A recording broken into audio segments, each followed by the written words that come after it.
Why do we suffer and lack wealth when we follow God's laws? True wealth is not measured by the abundance of what you hold in your hands, but by the unshakable resilience of your soul. When the market of life crashes to zero, Job's story is the ultimate blueprint for the spiritual billionaire, proving that even when your earthly portfolio is liquidated in a single day, the underlying asset of divine character remains the most profitable investment you will ever make in a world obsessed with compounding interest and quarterly gains. The story of Job presents us with a radical disruption. Job was a man of immense net worth, a tycoon of integrity who possessed everything a human could desire: a thriving family, vast livestock, and a reputation that served as capital. Then, in a series of unthinkable events, his entire enterprise collapsed. His children, his wealth, and his physical health were all seized by a storm he didn't see coming. Yet, this is not a story of bankruptcy, but of a reinvestment. It is a narrative that challenges our logic of reward and punishment, asking us if we can still trust the chief architect of the universe when our balance sheet shows nothing but ashes. Why do we suffer when we have followed the rules? Is silence from heaven a sign of abandonment? Or is it a period of intense divine restructuring? We are about to walk through the quiet, unbearable places where faith is forged into gold, and where the heart learns to see a wisdom. But before we unveil the hidden secrets of this ancient struggle, and how it can redefine your own journey toward a rich and meaningful life, welcome to Jesus Stories. When we look at the figure of Job through the lens of reflection, we see more than a man in pain. We see the appearance of thought itself. Job represents the highest form of human capital, integrity. In our modern pursuit of making it big, we often focus on external assets: the house, the car, the options. But Job understood that the primary asset of a successful life is a blameless and upright spirit. This wasn't just religious piety. It was a sophisticated business model for the soul. He feared God and turned away from evil, because he knew that integrity is the only currency that holds its value in every market, especially the market of eternity. Job's life was an exercise in risk management through devotion. He didn't just live for himself daily, offering sacrifices for his children, recognizing that a family's legacy is built on a foundation of spiritual discipline. This is a vital lesson for anyone seeking to develop a life of true abundance, prosperity, without a moral compass. Job's initial success was a reflection of his internal alignment. He was a man who lived in the green, not because of his bank account, but because his heart was in sync with the divine. However, the appearance of thought takes a dark turn. When we enter the heavenly courtroom here, we encounter the ultimate short seller, Satan. The question posed to God is one that every successful person must eventually face. Does Job fear God for nothing? This is about the ROI of faith. It suggests that Job's devotion was merely a transaction, a way to keep the blessings flowing. This is a profound philosophical trap. If we only do what is right because it pays well, then we aren't truly righteous. We are just savvy traders. When the catastrophe hit, a black swan event of biblical proportions, Job's earthly portfolio was liquidated. The messengers arrived with news of stolen livestock, murdered servants, and the ultimate loss: his 10 children gone in a storm. From a human perspective, this was a total loss of legacy. From a financial perspective, it was a complete wipeout of assets. Job went from the top 1% to the bottom of the ash heap in a matter of hours. This is where most people quit. They would curse the market maker and walk away in bitterness. But Job understood something about the nature of ownership that we often forget in our quest to accumulate more. He famously said, "Naked I came from my mother's womb. The Lord gave, and the Lord has taken away. Blessed be the name of the Lord. This is the ultimate statement of financial freedom. If you don't truly own anything, you have nothing to lose. Job recognized that he was merely a steward. His true net worth was not tied to the sheep or the camels, but to his relationship with the source. By blessing God in the midst of ruin, Job protected his most valuable asset, his faith in our own lives. We often face seasons of confusion, where our righteous actions don't seem to yield the expected dividends. We pray, we work hard, we take care of our families, and yet the illness comes, the job is lost, or the relationship fails. We find ourselves sitting in the ashes, scraping our wounds with broken pottery, asking why. Why is the beginning of true wisdom. It is the moment when we stop demanding an explanation and start seeking a revelation. The silence of heaven is the most difficult condition. When you cry out and hear nothing, it feels like the heavens have been sealed shut. But for the experienced soul, silence is not the absence of movement. It is the presence of intense craftsmanship, just as a seed must grow in the darkness. The heart must often endure a period of silence to mature. Job's faith was being refined from a hearing faith into a seeing faith. He was learning that the chief executive of the universe doesn't always provide a daily report on the plan. The failure of Job's friends is a cautionary tale for all of us who seek to grow our lives and help others. They arrived with a tidy theology, the simple idea that if you suffer, you must have sinned. This is the old school economics. While this makes the world feel predictable and safe, it is a shallow understanding of the divine mystery. It leaves no room for grace, no room for the black swan, and no room for the sovereign plans of a God whose ways are higher than ours. Job's friends were consultants who tried to apply a generic formula to a unique divine experiment. They wrapped their comfort in accusation, proving that human wisdom is often too small for the vastness of a divine plan for development. We must learn to sit in the mystery. We must learn that suffering is not always a punishment. Sometimes it is the stage where our real strength is revealed to the universe. Job's pain was the crucible where his devotion was proven. He was showing that love for God can exist without a direct reward, which is the most powerful testimony a human being can offer. As we look at the appearance of thought in these chapters, we see a man wrestling with reality. He didn't just endure, he engaged, he shouted, he lamented, and he demanded a day in court. This honesty is a crucial part of self-development. You cannot grow if you are pretending to be okay. You must be honest with the questions. It is through this raw, messy wrestling that the walls between our hearts and the divine begin to crumble. Job's transformation began in the ashes. He was being stripped of his illusions, being prepared for an encounter that would change him. He was moving from a man who knew about God to a man who would truly know God. This is the journey we are all on. We start with the formulas, the rules, and the expectations of success. But eventually, life brings us to the whirlwind, where the only thing that remains is the presence of the one who holds the lightning in his hands. In this first look at Job's unthinkable test, we've seen that righteousness doesn't offer a 100% guarantee of protection from storms. Instead, it offers something much more valuable, an unshakable foundation that remains even when the storms have taken everything else. We've seen that the silence of heaven is often a sacred space for growth beyond human logic. But as Job sits in the silence, ignored by heaven and accused by his friends, a deeper conflict is brewing, a dialectic between what we believe is fair and what we discover is true.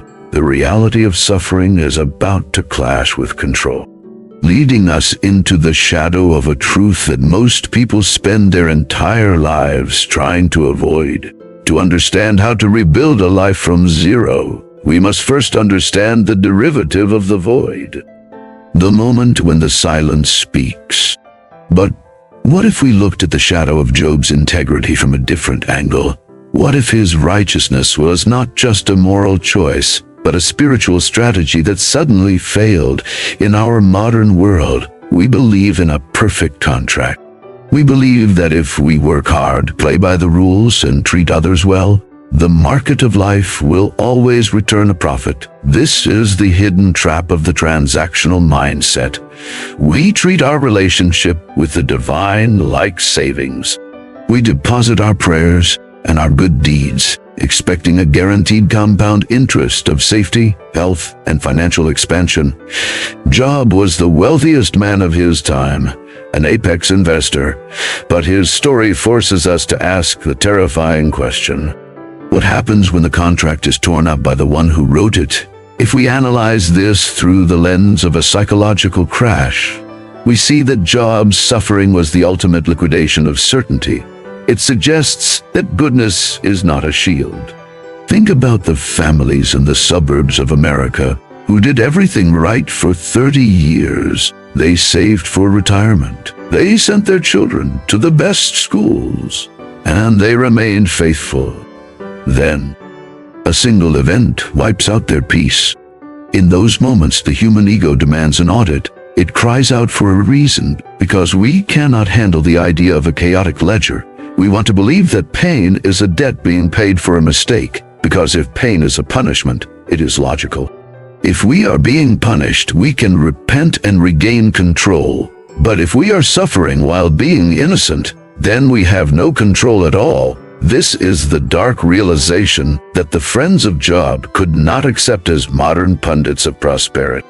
They represent the voices in our own heads that say, you must have done something wrong to deserve this financial ruin or this family heartbreak. They blame the victim to protect their own sense of security in an upright world. Their theology was not based on love, but on risk management. They needed Job to be guilty so they could feel safe in their own righteousness. This is a mirror of how we often judge the struggling families in our communities today. We see this in the high-pressure environments of New York or Silicon Valley, where success is worshipped as a divine sign. When a person falls, the community often distances itself, treating failure like a disease to be avoided. Job's wife, in a moment of total despair, suggested the ultimate exit strategy. She said, "Curse God and die." This is the voice of the soul that has realized the transaction has failed. If the dividends are gone, why continue the investment? If we only love God for his hedge against disaster, then we do not love God at all. We only love our own comfort. This reveals a deep flaw in our modern approach to family and personal growth. We often build on consumption and insurance. We are happy as long as the house is growing in value and the health insurance is active. But Job teaches us that a true family legacy and a true personal identity must be built on something that cannot be liquidated or taken away. True wealth is the capacity to remain whole when the bank account is zero and the house is empty.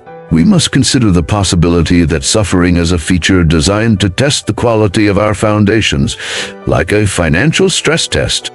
Banks are required to show they can survive a total economic meltdown. Job was being stress tested by the heavens to see if his faith was a genuine asset or just a seasonal trend. The inverse truth is that his suffering was a compliment. The heavens allowed the storm because they knew Job had a foundation that could withstand 100% loss. Most of us are terrified of this logic. We spend our lives trying to avoid the test. We buy more insurance and higher walls. But the walls of Job were breached in a single afternoon. This forces us to look at the fragility of our own definitions of success. If you lost your career, your reputation, and your health tomorrow, what would be left of your substance? You are merely a reflection of your circumstances. This is the hidden wisdom in the darkness of the ash heap. It is the place where the false self dies. The false self is the one that believes it is the architect of its own prosperity. But in the ashes, the false self has nothing to hold on to. only the core essence of the soul remains. This is a painful process of spiritual pruning that every leader must face. It is the moment when net worth is not self-worth. In the United States, we struggle with this more than almost any other culture. We are a nation built on the pursuit of happiness, which we translate as property when the property is gone. We feel that God has abandoned our journey.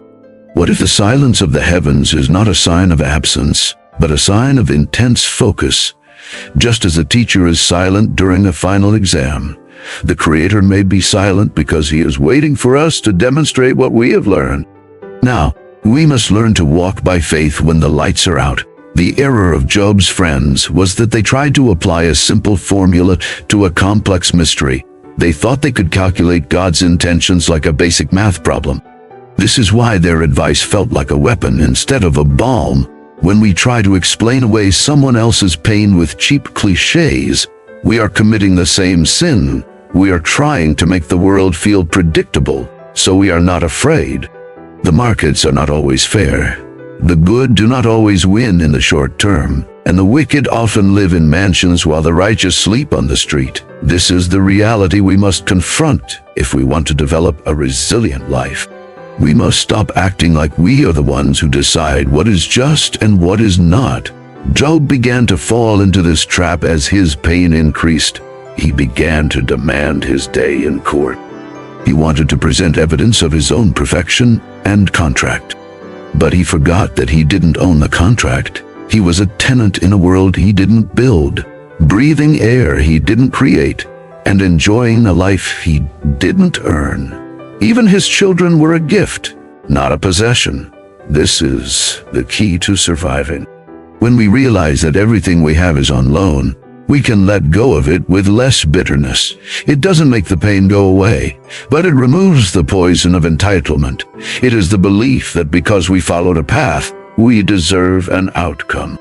But Job shows us that even the best path can lead through a graveyard. And it is in that graveyard that we discover if our faith is real. If you can worship God only when He is giving you what you want, you are not a worshiper. And customers leave when the service is bad or the price is too high, but a son or a daughter stays because of the relationship, regardless of the circumstances. Job was moving from being a customer to being a true son of the divine. This transition is the most difficult journey a human being can take. It requires the total destruction of the ego and the total surrender of the will. But it is the only path to the kind of wealth that keeps you calm in a recession. The kind of wealth that allows you to comfort others when you are the one who is bleeding. As we look deeper into this mystery, we see that the silence of God was not a void, but a womb. Something new was being formed in the ashes. A new kind of authority was being born. An authority that comes only from surviving the fire. This is why the story of Job is not a tragedy, despite all the loss. It is a story of the ultimate expansion of the soul toward the Creator. And in finding the Creator, he realized that he had never actually lost anything that truly mattered. Because if you have the one who holds all things, you still have everything, even if your hands are empty. This defies Wall Street. It is the investment that pays out in the currency of eternity. And as we continue to walk through Job's struggle, we must prepare ourselves for the moment when the storm finally speaks. Because when God speaks, He answers our souls. He doesn't explain the past, He reveals the future, and that future is always bigger than the pain we are leaving behind. Let us move now toward the moment when the whirlwind begins to stir, and the human argument fades into divine awe. A simple equation where good deeds immediately yield profit and bad deeds result in loss. But the story of Job introduces us to a higher dimension of spiritual economics, a realm where the assets of the soul are refined through volatility. In the marketplace of life, we often mistake temporary fluctuations for final outcomes, forgetting that true wealth is built on the bedrock of character rather than the shifting sands of circumstance. Job was a man of immense capital. whose portfolio was diversified across righteousness, family, and devotion. When the crash came, it was not a sign of poor management or a failure of his systems. It was a supreme stress test designed to prove his intrinsic value. In modern financial terms, we call this the margin of safety, the cushion that allows an enterprise to survive a total market collapse. Job's margin of safety was his unshakable fear of God, an asset that does not depreciate today. We must understand that in the grand economy of the universe, suffering is not always a liability. Sometimes it is a strategic restructuring, a process of clearing away the clutter of temporary success to make room for expansion. The friends of Job failed to see this because they operated on a primitive model of linear compensation. They believed that every downturn must be the result of a specific debt of sin, a logical error that many still make when judging. They did not account for the complexity of the divine macroeconomy, where the Creator manages trillions of variables that human logic cannot even perceive. When we look at our own lives, we must adopt the perspective of the long term. A bad quarter does not mean a failed life, and a season of silence from heaven does not mean the business of your destiny has gone bankrupt. True financial wisdom and personal growth require us to recognize the cycles of contraction. Job's life was in a period of extreme contraction, a winter of the soul that was necessary for the eventual spring of restoration. In the world of wealth building, we know that the greatest gains often follow the deepest bear markets. Job held his position, refusing to sell off his integrity at a discount even when the pressure was unbearable. This is the essence of resilience, the ability to maintain the core values of your family when the environment is hostile. Think of your faith as the ultimate hedge against the risks of existence, a hedge that pays out not in gold, but in a peace that transcends understanding. The silence of God that Job experienced was the quiet of the vault of treasure. It was a period of compounding interest, where his endurance was generating a return on investment that would eventually bless generations. We often want a quick return for our pain, but the law of the harvest requires time and furnace, and the law of character requires the heat of the furnace. If Job had received an immediate explanation, he would have remained a man who knew about God. By enduring the mystery, he became a man who knew God in experimental wisdom. This is the difference between reading a book on finance and actually navigating a financial crisis. One gives you information, the other gives you authority. Job emerged with an authority that his friends could never possess today.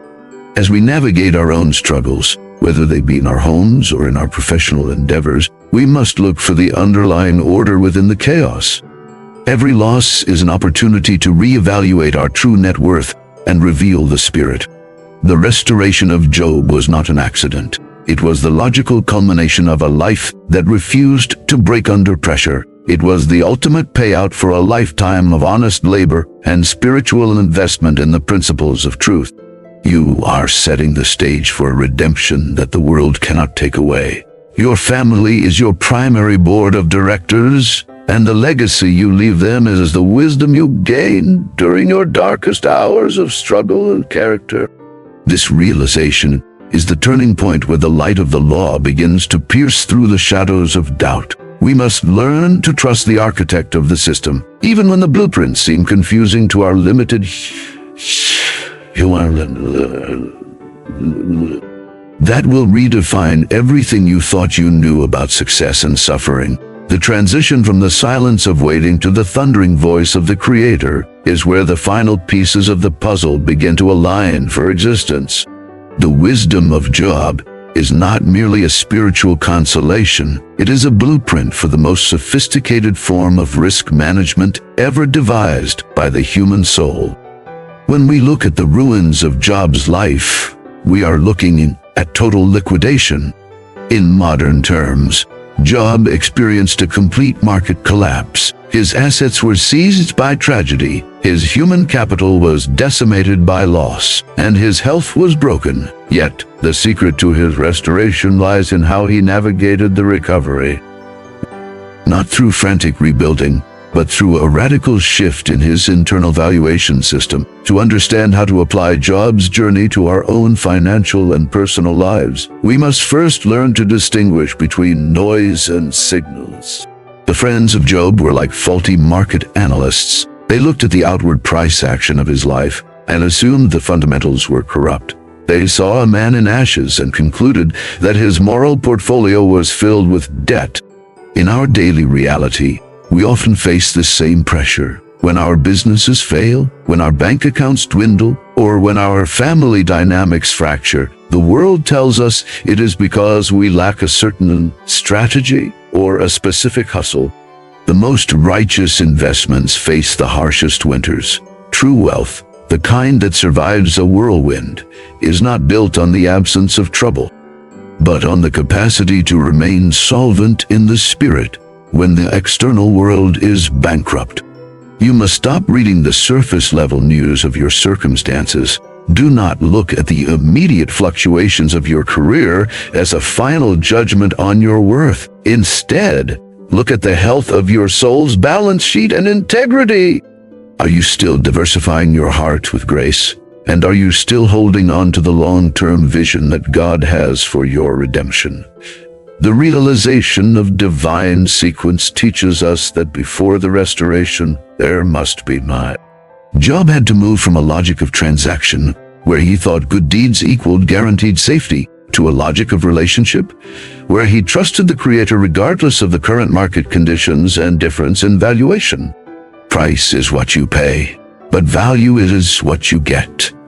Job paid the highest price imaginable, but through the whirlwind, he received a value that no thief could steal. He received the direct revelation of the Almighty in information about the nature of reality that made his previous wealth look like pocket change. When you apply this to your family life, you begin to see that your children and your spouse are not just members, they are sacred trusts of legacy.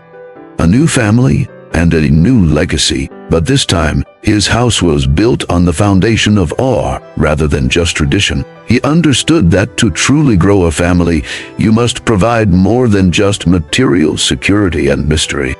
This is the ultimate form of generational wealth, passing down a name that is synonymous with resilience and an unshakable trust in the providence of the Creator. In your daily walk, consider your challenges as a form of volatility. But it is also the place where the greatest opportunities for growth are found. The man who can stand in the ashes and still intercede for his friends is the man who has mastered the highest form of emotional intelligence and blessing. Instead, he chooses to forgive, to pray, and to bless, which are the most powerful compounding assets in the kingdom of God. As we look deeper into how this transformation manifests in our physical reality, we see that God wants us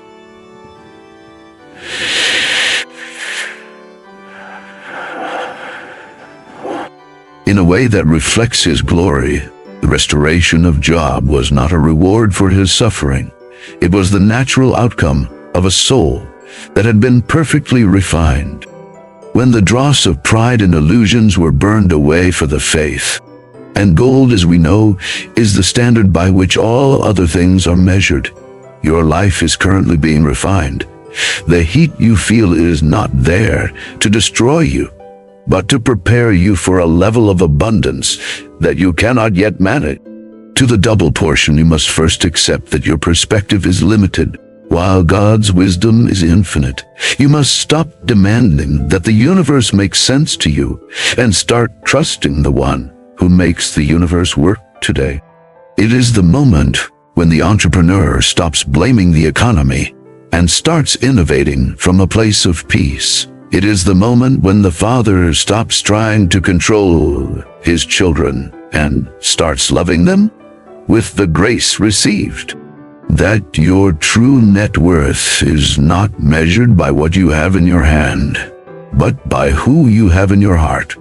Job's story ends with a flourishing that surpassed his beginning. But it was a flourishing that was tempered by the whirlwind. of humility and a crown of glory, his scars were not signs of defeat. They were credentials of his authority, and so it will be for you. The very things that tried to break you will become the stories that build others up in the end, of a harvest that will feed generations to come. But before we can fully grasp the magnitude of this restoration, we must examine the final bridge that Job had to cross. It was not enough for him to see God. He had to act in mercy. This final act of intercession was the key that unlocked the windows of heaven over his life. It shows us that our personal breakthrough is often tied to our willingness to seek peace for others and the universal principles of divine justice. We begin to see how the end of the story is never really an end, but a new and more glorious beginning. The transformation of Job is the ultimate blueprint for what we might call the spiritual economy of wealth. But the final chapters of Job's journey reveal a convergence point where the divine and the material meet in a way that redefines everything we know about success. This is the moment of awakening where suffering becomes capital. In the modern world, we are taught to fear loss and to avoid the whirlwind at all costs. We spend our lives building hedges of protection, much like Job did before his trial began. We invest in insurance and diversified life. Yet, Job's story tells us that the greatest security is not found in the absence of the storm, but in the character that remains when the storm has taken everything else away. True financial philosophy begins with the soul. If your soul is bankrupt, no amount of gold can make you wealthy. If your family is built on the shifting sands of temporary comfort, it will not withstand the inevitable recessions of life. Job reached a point of total liquidation, and it was in that state of zero that he discovered the infinite value of a direct encounter with the Creator. This is the convergence point, the place where we stop asking why and start saying who. When Job said his eyes saw him, a transition from theory to reality in our own lives. We often operate on secondhand information. We follow the financial advice of others. We adopt the social norms of our neighbors, and we practice a faith that is inherited today. To develop a first-hand relationship with the truth, this is where personal growth takes a quantum leap. You cannot build a lasting legacy on someone else's conviction. You must have your own vision, a vision refined in experience. We see that God gave him twice as much as he had before. From a financial perspective, this represents 100% return on his endurance. But we must look deeper at the nature of this wealth. It was not merely a reward for him. Because Job had seen the whirlwind and survived, he was now capable of managing a much larger stewardship. His internal capacity had expanded to match his external abundance. This is a critical lesson for anyone seeking the harvest. Before we have prepared the soil of our character, we want the wealth of a king while maintaining the mindset of a servant. But the wisdom of the ashes teaches us that the preparation is just as important as the prize of the soul. They were years of deep investment in the invisible realm. When the restoration finally came, it was the natural result of a soul that had become large enough to hold it. Think about your own family development and successful homes. But true success in the home is built on the foundation of shared resilience. When a family goes through a crisis and emerges with their love intact, they have gained an equity that no market crash can devalue in their bond today. This is the ultimate form of getting rich, to possess a love that is independent of the economy. Job's new family was a testament to this truth. He did not forget the children he lost, but he cherished the ones he was given now. His perspective on legacy had shifted from mere continuation to profound appreciation. In the world of finance, we talk about long-term thinking and the power of compound interest. Job's story is the ultimate example of a play. Lasted for generations, he lived to see his children and their children to the fourth generation. This is the dream of every person who wants to build something that lasts. But you cannot get to the fourth generation alone. You must have the vision to see past the current whirlwind. You must believe that the narrative of your life is being written by a hand that is both wise and good. The convergence point is also where we find the intersection. Who had judged him?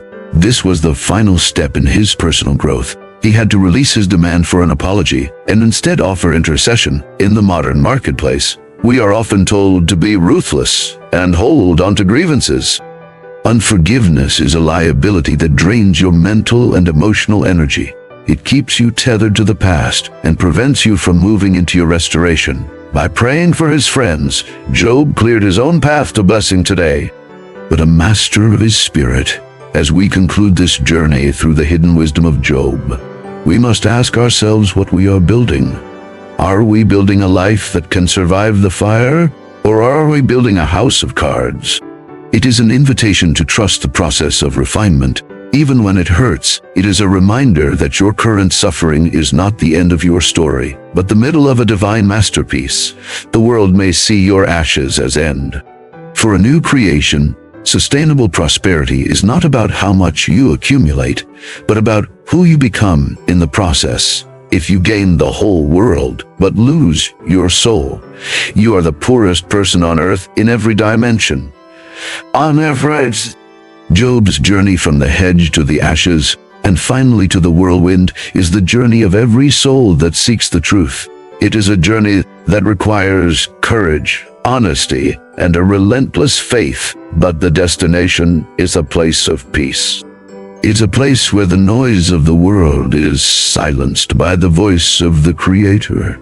It is a place where your scars become your greatest credentials. Tonight, I want you to take heart. The whirlwind is not meant to destroy you. It is meant to reposition you. It is shaking the things that can be shaken, so that the things that cannot be shaken may remain. Your family, your finances, and your future are in the hands of the one who laid the foundations. He's preparing a restoration that will far exceed your expectations. But you must be willing to let go of your need to understand. You must be willing to trade your logic for his wisdom. When you reach that point of total surrender, you will find the light that never fades and the wealth that never diminishes. You will find the strength to lead your family with grace and the wisdom to build a life of true significance. The story of Job is your story of love.